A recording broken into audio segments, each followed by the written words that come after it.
You're listening to the 95 Podcast from the team at 95 Network, where we host conversations specifically designed to support leaders in small and mid-sized churches.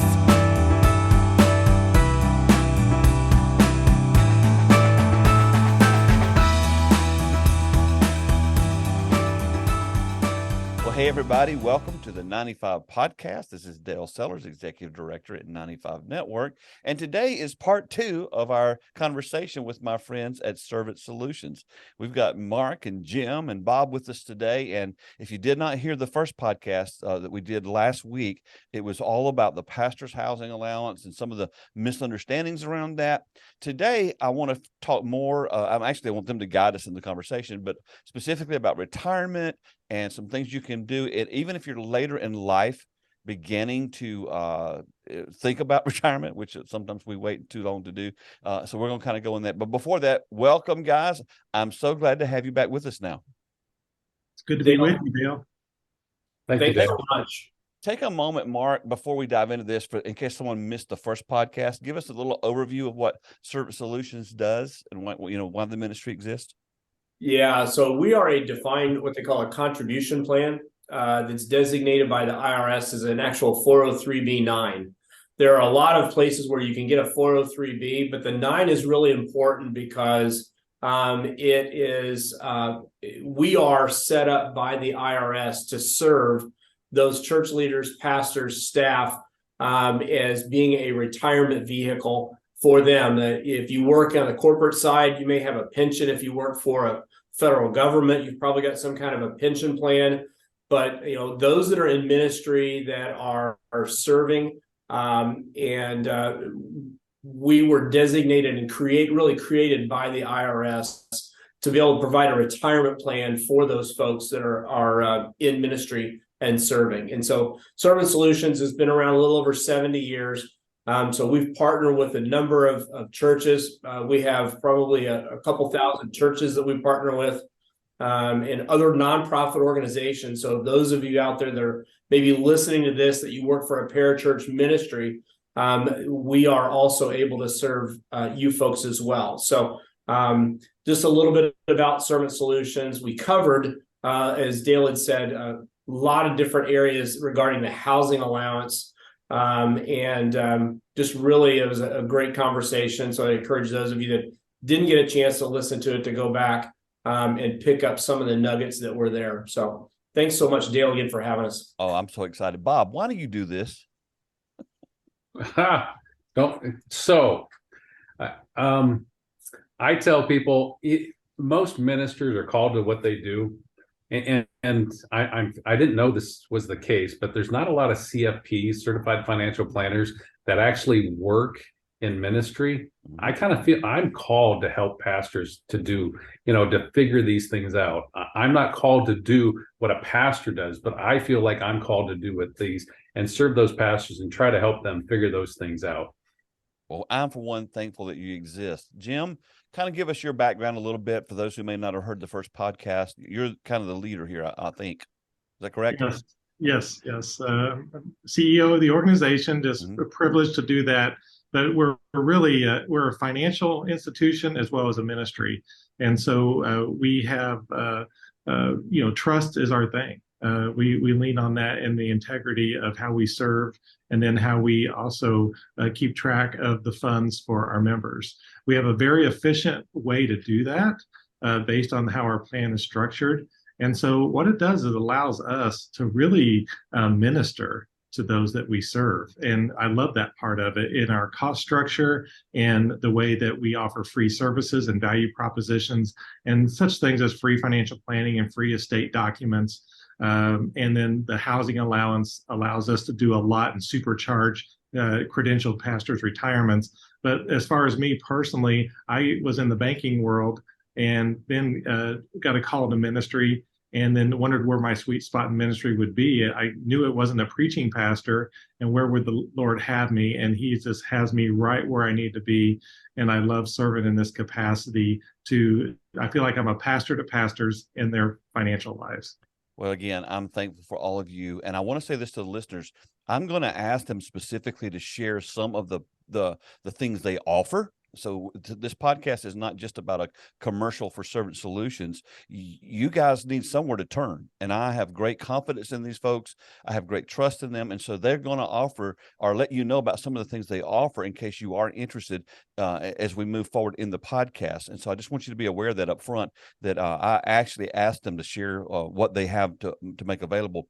To set things up today, one of the things I've been saying now for almost a year, on this side of the pandemic, I don't think we're out of the pandemic, but on this side of it, is that I feel like we're in a reformation, that how we've done church, how we used to do church, all that has changed.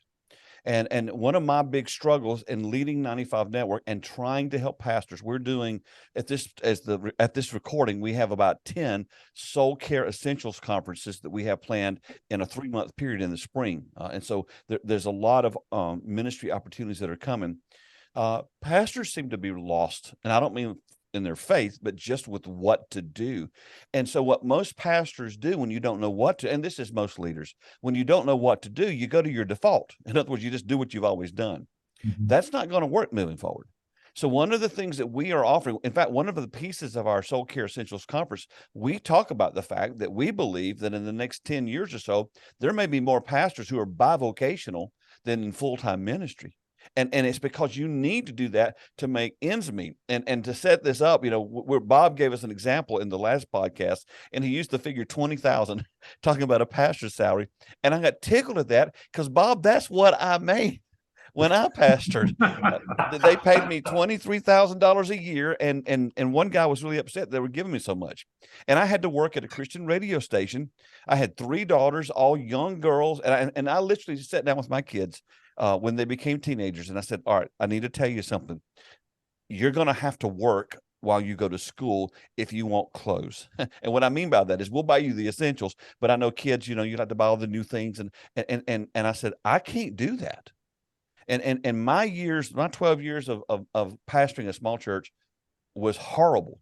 There was little resources. And so I want to set up today, we want to talk about retirement, but I want to talk about today about the simple fact that sometimes we have churches that want to help us, but there's no money there to help them.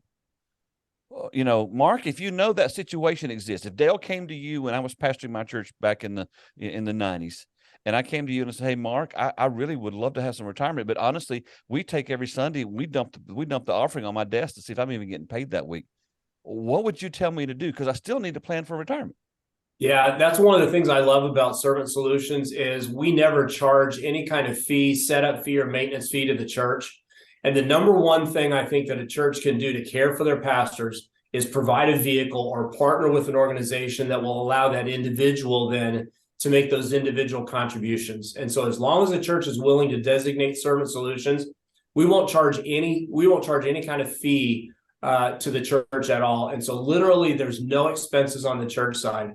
And the number one thing I think that misconception out there is that the churches, they don't feel like that they have a way that they can budget, money into a retirement plan.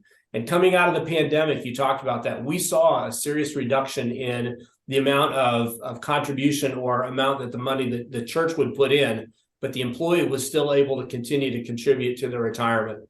And so whether the church is in a season where they can offer a match or they can offer a set amount of salary. The number one thing that I think that I see churches being able to do is in taking care of their pastor and their staff is to partner with an organization like Servant Solutions that would allow that individual then to be able to do that, whether the church is in a financial situation where they can or not. Having a partner plan is probably the number one thing that they can do. Jim, let's say I work for a church and they just say, you know what, Pastor, you just need to trust God. We're not going to contribute to that, even if we could. What would you tell that pastor? Well, there's sometimes for a pastor, there's some advantages and disadvantages tax-wise, and we talked about that in the first segment. But there's some ways that we can help pastors without costing the church a dime, and sometimes tax planning is just as important as investment planning for a pastor. And there's ways to structure their compensation for health insurance reimbursement, for retirement, for other benefits And we feel like we can be an advocate. It's very difficult for a pastor to be an advocate for themselves with their board, what we found. It's just a tough conversation, and we understand that. But if they get someone that's a third party that understands that lives this, we talked about me and Mark, especially we are pastors ourselves, and we live in this tax environment and investment environment. And Bob should be a pastor himself as much as he's been involved in ministry. But there's ways to let's just have a conversation and see what your individual situation is, and see if there's opportunities at the church level and especially at the individual level. Just to add on what Mark was saying is that in any discussion like that, it's a budget discussion, whether it's on the church side or the individual side. And budgets include income and expenses. And it's very simple. You try to match those up. And if expenses are more and you have more needs, you have to increase the income side. And what we've seen is that pastors are starting to, especially in retirement, they're starting to work more part-time to supplement their income to make those ends meet. And there's nothing wrong with that.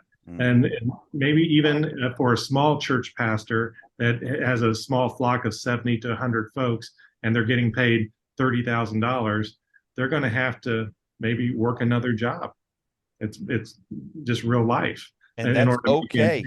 Yeah, that's what we're trying to tell pastors right now. This thing of just hoping you have retirement is just, you can't live this way. Right. You just can't live this way. So Bob, I want to throw you a scenario at you. I'm 60. I'm a baby boomer. We're getting old. And in the Church of America specifically, the baby boomers have been the attenders, they've been the volunteers, and they've been the givers. The next couple of generations coming up behind us at this point don't seem to be as committed to attending, giving, and serving. How can you help us prepare for what's coming? Yeah. And some of the things, when I talk to pastors, and it doesn't really matter where we are in life, everybody kind of is a little different. But I just recently, I'm talking to a pastor. He's like 45, 47. I'm waiting for my children to get out of college before I can start contributing to these things and to start doing these things. Well, that might be what we think to do. But honestly, for those that are younger, we want to start early, and we're getting into those habits. And we're doing those things. Even when I started in ministry, I could afford $25 out of a paycheck. And sometimes in ministry, we get a raise, sometimes we don't. We keep adding to it. The problem is, one of the things, as we were talking about pandemics, I read a book called The Compound Effect. One of the nuggets that I got out of that was small choices plus time plus consistency equals significant results. So when we're young, that works. But when we get a little older, like maybe, hey, we're in our 50s or our 60s, well, we don't have the time. So our choices have to be actually bigger to put into retirement to try to do something. Or we may have to try exactly what Jim was saying. Hey, we might have some of this part-time income as we're doing some of these things. There are a lot of different things as far as that. Now, we do have the housing allowance. I'm always, if we can have a house paid off, by the time we get ready to retire, that's a good thing. Yes. A lot of people are in parsonages, so we're buying a house for the first time, and a lot of our retirement dollars are going for that. Well, if we don't have a lot going into retirement, we're going to use a huge chunk of that for housing and to live. There's so many different things we got to factor into when it comes to getting to the end and doing things properly. Mark, inflation is in the news. Most pastors, I would think, don't get a yearly inflationary raise. What would you say to a pastor who's dealing with that? And because we've already alluded to the fact that our money doesn't go as far as it used to. What can you do in that setting? Yeah, so I think probably one of the things that I would advocate for those pastors that are in that situation is don't close your eyes and avoid the problem. Get with somebody like Bob, who's a financial planner. It's better to have that information and know what you're facing sooner than it is to try to delay or just worry about something that is coming. because there's some things budgetarily that you can do today if you know a problem is coming, or you know that next pandemic or that next tidal wave of financial pressure is coming. There's things you could do now to plan for that. Emergency funds are something that, Dave Ramsey will talk about. We definitely think that having an emergency fund is a great idea. That's a great place to start. If you're a pastor and you're, month to month, just barely making ends meet, create just a little bit of financial margin. That will take the pressure off. But knowing what your objectives are and where you're headed, and getting with somebody like Bob or even Jim and working on a financial plan is so important. And it's so easy to do. It's free if you're a member at Servant Solutions. And that information becomes peace of mind. Whether you can do something about it today, knowing your situation and just closing your eyes and acting like it's not there is not going to be a great solution. As my friend Tony Morgan says, hope is not a strategy. And so Yes. you can't just hope that all of a sudden that your church is going to wake up. And I just want to say this to you, Pastor, and I love the church. But I just want to say this: if they haven't been taking care of you up to this point, I doubt the light bulb's going to come on. So you have to take care of your own family. And that's why we have this podcast today. So here's what I want to do, Jim, kind of set up what you guys offer, and then we'll figure out how we want to present that. I don't know if we need to talk to the young pastor and then move up toward the older pastors or the other way around. I want you guys to kind of guide this conversation. What is it that you actually would offer when it comes to retirement planning and structuring for that? Yeah, we just try to operate as efficiently as possible at a low cost, and also have that ministry element. And we understand the plight of servants of the church. They did not get into this vocation to be rich. They want to be focused on ministry, but also we want to make sure we're taking care of some of the really important decisions that allow them to have a lifelong ministry, not just a vocational life ministry. And so a lot of we're a 403b9 plan, which is a church plan, and there's not many of us out there. There's only about 50 of us in the nation. Wow. And so a lot of people don't know the value proposition of what a church plan is compared to your local bank, or Raymond James or Edward Jones, or even someone in the pew that offers brokerage services. So I'm not trying to be biased or anything, but I'm a financial planner myself, or had been in the past. And there's no better place for a pastor tax-wise before, during, and after contribution than a church plan for retirement. And that's because we talked about SECA taxes in the first segment. You bypass those on your contribution in a church plan, then it earns tax deferred, and then it can come out as housing allowance. That's the only place that you could go to where your dollar never was taxed and you got to use it for retirement. And it's a full supercharge for a marginally paid person that's in ministry. So that's just a great thing to have access to, and to have it at half the fee that you could get it somewhere else because we're a nonprofit. That's another added bonus. To have free services such as financial planning and free wills and estate documents for you and your spouse. That's 14 total documents, and a lot of pastors don't have that. We call that a love letter to your family. To have a will and power of attorneys and living wills established. And then the housing allowance is just a great part of what we're able to provide. And that limits us. We can only serve those that serve the church. We can't serve anybody else. Okay. We've had spouses that have come to us in Bob's financial planning, and they said, we really love what you do. Can we roll our money into your plan? And we said, no, we can only serve those that get a paycheck from a church or ministry. And then finally, we have a program where anybody that's newly ordained in the churches that we serve, we give them $1,000 to jumpstart their retirement. So that's just a little bit what we do. And so a lot of that is just trying to invest right back into the kingdom in many respects. I would imagine that a lot of people just ran out of the road when you said that somebody could have $1 that never got taxed. Because I was just complaining about that the other day. Yes. So, Bob, take a moment and break down. Let's talk for a while to the young pastor who's just getting started. What's a good process, a good pathway, first steps for that person? Yep. And I'm going to get to that, but I want to reiterate something that Okay. Jim just said All right. about, hey, when we take those dollars from our paycheck and something like that, we talked about paying basically that self-employment tax on everything that we receive. Well, when we take those dollars out of our paycheck, that reduces what we have to pay in self-employment tax. So, amen.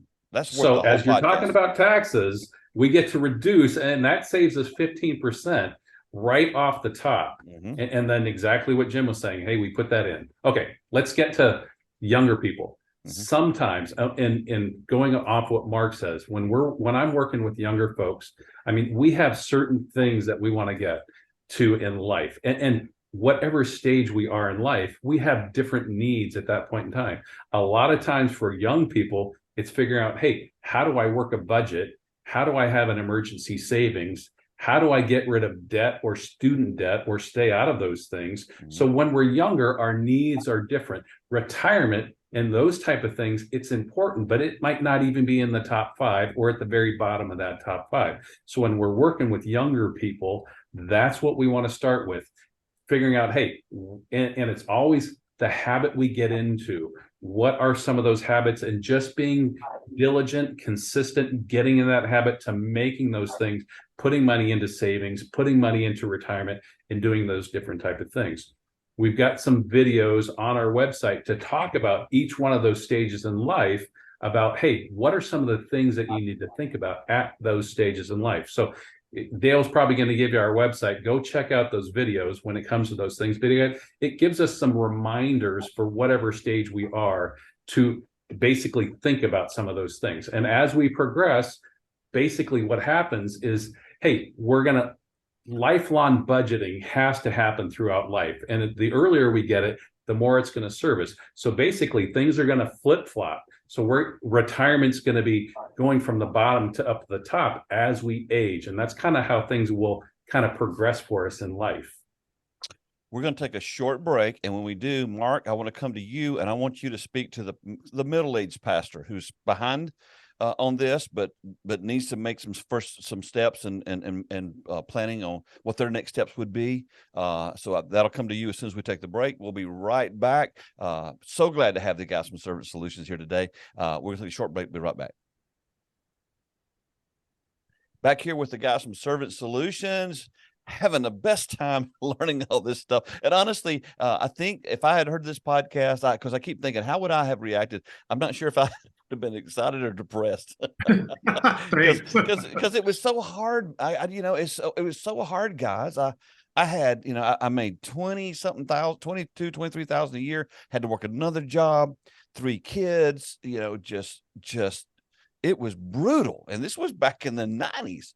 And it was hard for us. It was very stressful. I had quadruple bypass surgery at 53 years old. Wow. And I asked my doctor, because there's no heart disease in my family. I was not severely overweight, and I never smoked except for 6 months in high school. And I didn't inhale because that's terrible for you. I just blew it and blew it back out.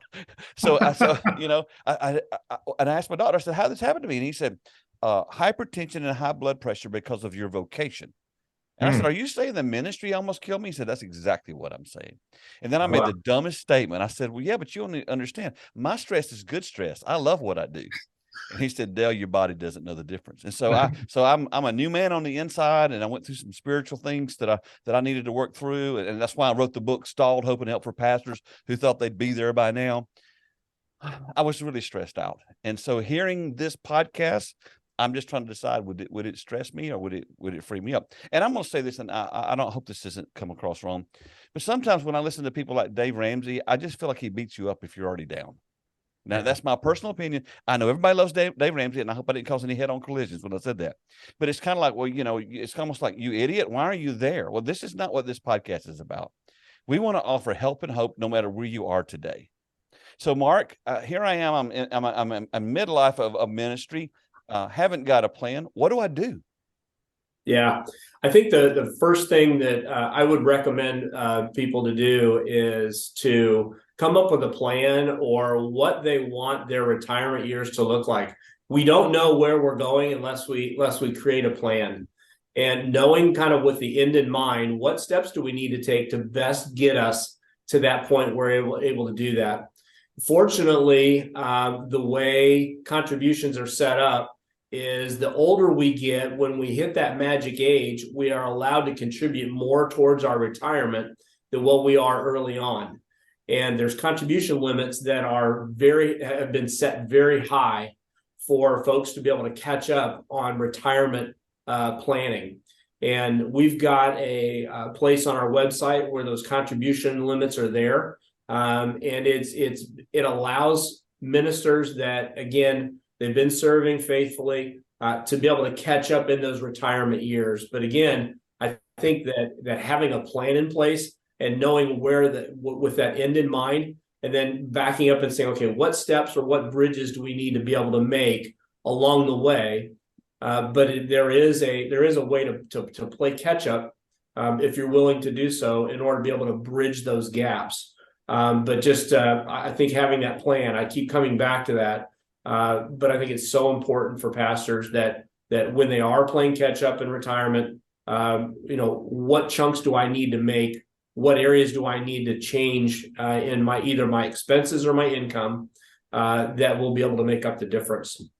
Jim, I'm 60 years old. I've opted out of Social Security. I'm getting closer to retirement, and I haven't made any plans. Can you help me at all? Yeah, that was, by the way, that was just an example. That wasn't me. Okay. I am 60, but I wasn't talking about Dale. All right. I want to clarify that. What we've found is you can't do retirement planning in a vacuum. We need holistic planning because there's areas of your financial life that affect every other area. And so we want to make sure that when we're 60 years old, that we at least get to a point that we know where we're at, whether it's good news or bad news. Mm-hmm. There's peace of mind knowing where you're at. I hearken to a story that I tell about I travel a lot. When I go to a mall to burn some time in the evening or something, be alone traveling, I'll go to the kiosk and it has the map of the mall and it has a red dot and it has the words, "You are here." Mm-hmm. That's half the battle in planning. Mm-hmm. And it's a very good starting point, whether you're young, middle-aged, or approaching 60 years old. And what we found is that you talked about hope. There's still hope for you if you haven't done much planning and you're 60 years old. You can buy back some years of retirement by making some changes. And we've seen our eyes light up because of that peace that they get for knowing where they're at. And then there's some bridges that we can help build to get where they want to go. And many times it involves some part-time work or a spouse's part-time work, but both of them leave with a sense of peace. And that's what we're really hoping to get to, even from a spiritual perspective. I love this about you guys because you're willing to help us no matter where we are. And again, the title of my book, Stalled, was Hope and Help for Pastors Who Thought They'd Be There by Now. If we could just get some folks some hope and a little help, we can get them along, down the road. And I do believe this about the Lord. If we will make a move in his direction, he always moves in our direction. And what he can do for us is things we, can't do for ourselves. That is my story. So, Bob, somebody reaches out to you guys. They've heard the podcast. They heard last week's podcast. They're listening to today's podcast.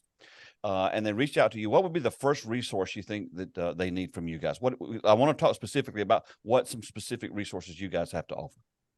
Well, and what I do, being a certified financial planner, if they see value in what something I do, basically I've got a PDF to say, hey, let's put all your information on one PDF. It's a 4-page PDF. We don't have to fill everything out as far as it doesn't always apply, but we want to do exactly what Jim was talking about. Hey, let's go through a plan. Let's go through and see where you are, looking at everything holistically, not just you as a pastor and what you might have with Servant Solutions, but you as a family and what we have. And we're going to look at everything when it comes to financial planning.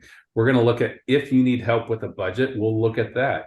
If we need saying, hey, here, if we stay on this path, this is where we are going to end up. Mm-hmm. What does that look like for you? Are we going to be able to make that? Or do we need to make some tweaks and some adjustments to make sure that we have the margins and the comfort for later on and things like that? So going through and finding out what your financial goals are is important as well. So that's where we always start. Hey, what is important to you? What are your goals? What do we want to make sure we accomplish?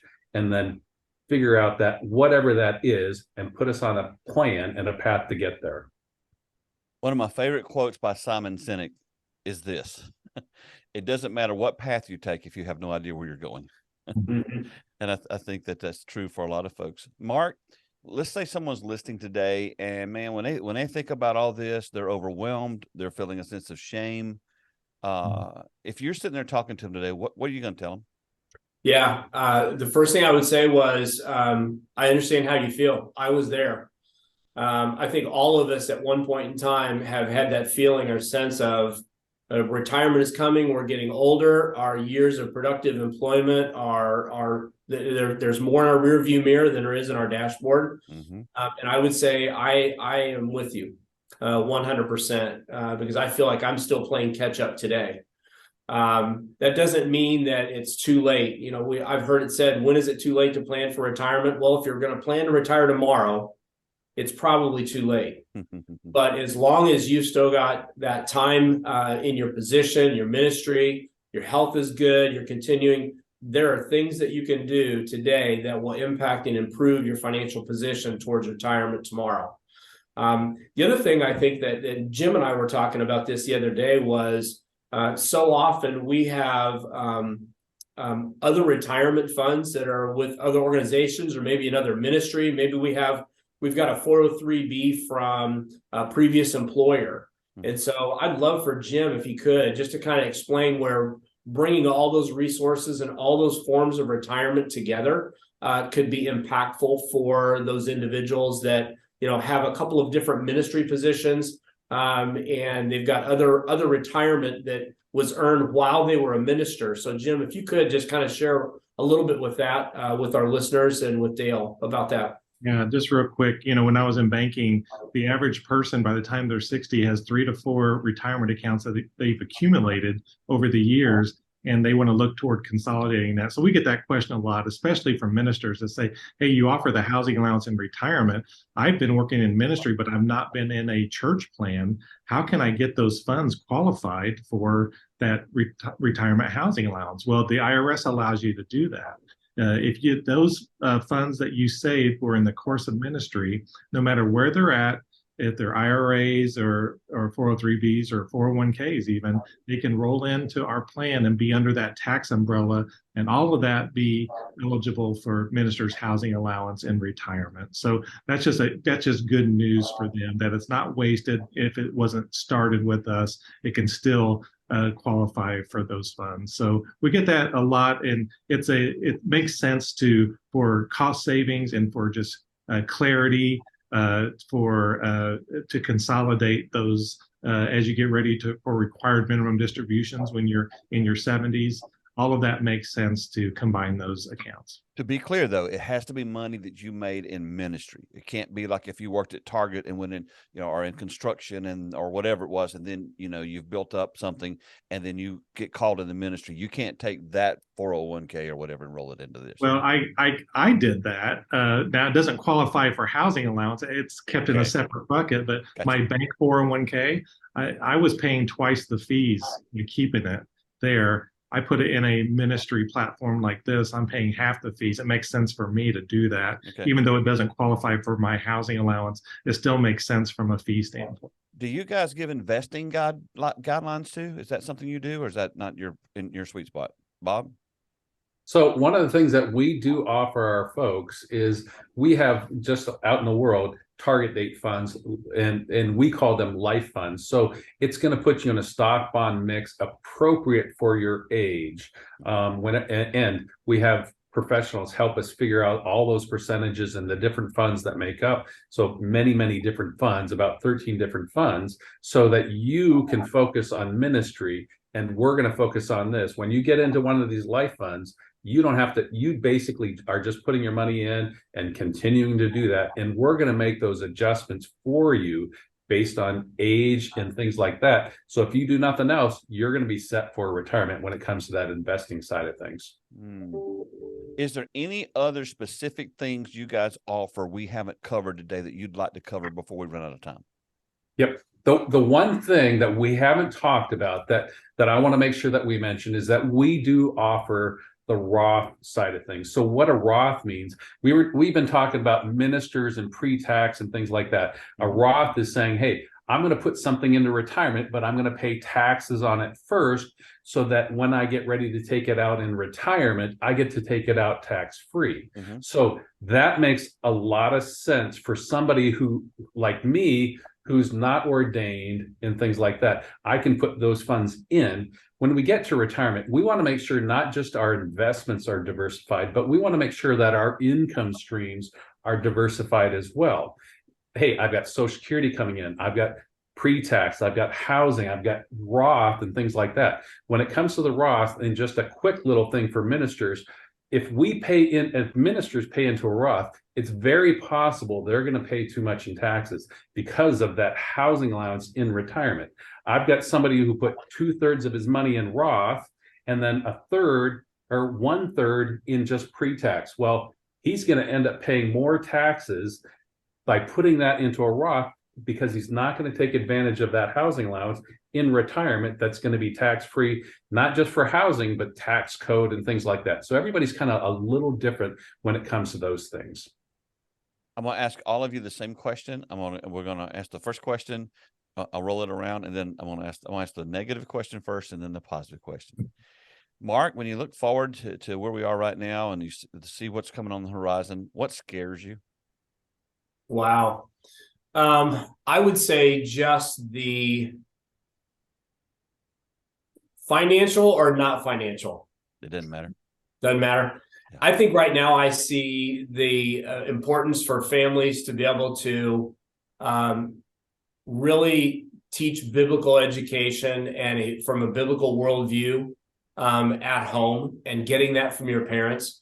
I think we've seen a deterioration of that ability to be able to be evangelical with your faith, and it starts right there at home. Lily has a grant that's specially set up and designated for organizations, be it churches, nonprofits, education space, because they have a heart and passion for making sure that the parents are sharing the faith with their kids, and that their kids are being brought up from a biblical worldview, and that they know where their salvation comes from, and they're not placing their hope and faith in these other things other than Jesus, the one true God. To me, that's my greatest concern as we continue to see the next generation lead. There's anxiety and depression, mental illness is in the news every day. And so I just have a heart and passion for people. You know, I came to Servant Solutions because I really wanted to continue connecting with pastors and leaders and really provide a conduit for what that piece looks like, wherever it's financial, relational, spiritual, really wanting to make sure that and so serving is in my DNA. I just am so blessed to be able to do that. But I think probably the number one thing would be just the spiritual component of families being actively engaged in discipling in the home. Bob, when you look at this landscape of the future, what scares you? Well, there's basically the one thing that scares me. Bob was going to go, well, there's about 25. I'm going to limit it to one since you only wanted one. Since the pandemic, and I talk to a lot of pastors, it's hard to be a pastor right now. Woo, brother, you're preaching to the choir. So when it comes to those things, and the dynamics of the church are changing, how do we change? How do we give that pastor hope and different things like that? Because things are changing. Mm-hmm. I talked to one pastor, and this was right after the pandemic, or I know we're still going through it and things like this, but after we started getting back in the churches, and they were like, yeah, I'm doing great in finances. And if anything's going to take me out of the ministry, it's not going to be my finances. So it's helping that pastor try to navigate some of these things. And that's what my fear is, that too many things are going to take the pastors out of ministry. And we want to figure out how do we keep them in and do our part to keep them in ministry. Saw a statistic a few weeks ago. I believe it came from Barna, and I have a hard time believing, not that I'm questioning them, but it just, the impact of it is that 50% of all pastors in their 40s and under are considering leaving full-time ministry. That would be devastating to the country. And so I hope that that statistic is wrong. Mm-hmm. Jim, when you look forward, you look at the horizon, what scares you? I'm going to stick to the financial aspect here and be more macro, and it's the national debt. A lot of us can't even imagine what $1 trillion is, much less 31 trillion in debt. I saw a graphic the other day that you stack dollar bills on top of each other, it would go to the moon and back 4 times our national debt right now. And so it's unsustainable. Yes. And if we have a lot of smart people in Washington, but almost 99% of them can't do math. It's just, this is something that has to be addressed. It can't be kicked down the road. And if we don't get a handle on it really quick, it scares me that we can't go back. So it's something that I think each one of us as citizens needs to make sure that we're addressing with our leaders. Mark, when you think about the future and the horizon, what gives you the greatest hope? Wow. I think that seeing the younger generation become passionate about helping people, about serving, we've seen, and I think that it's evidential that those churches and ministries that connect with their local organizations in their community, it's always said, if the church died tomorrow, would the community even know that you weren't there? Mm-hmm. And I think as I see churches begin to really understanding how to partner with local organizations, and not try to have a solution, but partner with those that are providing solutions, man, I think churches are really going to know, they're going to get noticed, and they're going to see fruit coming from that. And I see that as being what the pandemic caused when churches had to close their doors. Church didn't cease to exist, but they had to be out in their community. And I think I saw churches make a pivot in a hard way. My prayer is they're going to stay connected to their community and be able to work together, arm in arm, link arms together to be able to find solutions to the things that ail our cities and our towns and our families. And I think when we do that, when I see churches do that, it gives me hope. Bob, you're looking at the future. What gives you the most hope and encouragement for the future? Well, what gives me the most hope is that pastors are going to figure out these things. I mean, the church has changed since, well, depending on when you want to say the pandemic is, the church has changed, and they're going to figure things out as far as, hey, what does that mean for us as a church, as far as what we're going to do in our community for our community. And that's where we're here to reach the lost. And that's the only way to do it. You have to get out, and people are going to figure that out. I've talked to several other pastors out and about, and that's what they're doing. Those that are growing and doing things are not just staying cuddled up in their own little mass. They're figuring out, hey, how do we serve the kingdom in our different ways, in what we hear God telling us to do? Jim, what gives you hope? Yeah, what gives me hope is that we serve a Lord that is one of process and relationship. And, when we go about our business here at Servant Solutions, retirement's not an event, it's a process. It's a transition time. And I just think about the seasons of a pastor's life. And I think once we look back, we could say, boy, that was tough, but I'm kind of glad I went through that because it prepared me for the next season. And that's it. And I love that it seems like pastors are reaching out more. They're getting off their islands and reaching out to get help. And hopefully they can do that in their financial lives too. Get rid of the shame, get rid of what Satan and the enemy tries to, those hurdles that keep you from getting help, and get into that process, get into those healthy relationships from folks that are called to help you. We love the church. We love pastors. We love the church. We say that a healthy pastor creates a healthy church, and unhealthy pastor creates an unhealthy church. And so that's why we do what we do. That's why we have guests like we did on today's podcast.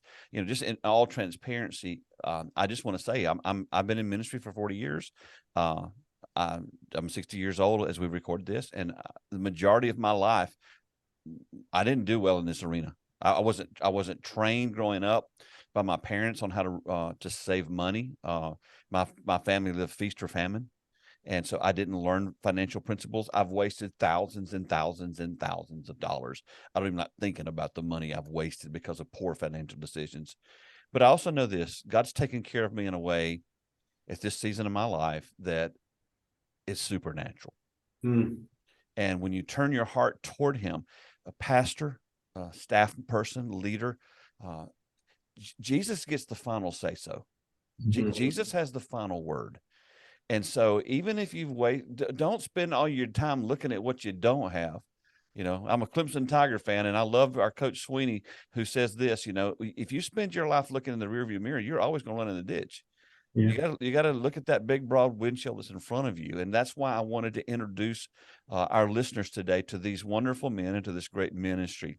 As we wrap up today, I'm going to ask all three of you this question too. So Mark, you're sitting down with the pastor today. You guys are having a cup of coffee. What's one word of advice, wisdom, encouragement, hope you'd give them today? And just, again, in any arena, if you want to talk about the financial reason, that's fine. But just if you're sitting with a pastor today, what would you share with them? Yeah, I would say that ministry today is as hard as it's ever been. And one of the things that we want to do is make sure that we are a trusted and available resource. We want to be good ministry partners for the church. We want to serve those church leaders in the area of retirement and finances. And if they are not with an existing partner that they feel comfortable sharing those things with in transparency, but also protecting their interests as well, that we would love to work with you. And if maybe you already have a great situation, but you know a friend that is hurting, that needs what we have to offer, would you please consider making a referral or a recommendation? Have them give us a call. We would love to serve them and help them. That's so good. Bob, you're sitting with a pastor today, a staffer, having a cup of coffee. What's a word of encouragement, hope, advice, wisdom you'd give them? Yeah. I mean, when it comes to anything in life, it takes work, and it depends on where we are and how much effort we want to put into things. And depending on what stage of life you're in, depends on how much effort we have to put in. And getting into those good habits early helps us. But even if we're not, it doesn't matter when we start that good habit in life. We have to start that good habit and work at that. And whatever our plan may be, work our plan. Jim, you're sitting down with the pastor today. What's a word of advice, wisdom, hope, encouragement you'd give him? I would say teamwork. Even though that pastoring can be a lonely business in a lonely vocation, it takes a lot of proactivity to stay connected, and you need that team. One of my favorite movies is Gladiator, and when they're the first scenes in the Coliseum where Maximus says, the only way to survive this is if we stick together. And then you see some that venture off and they get picked off by the enemy.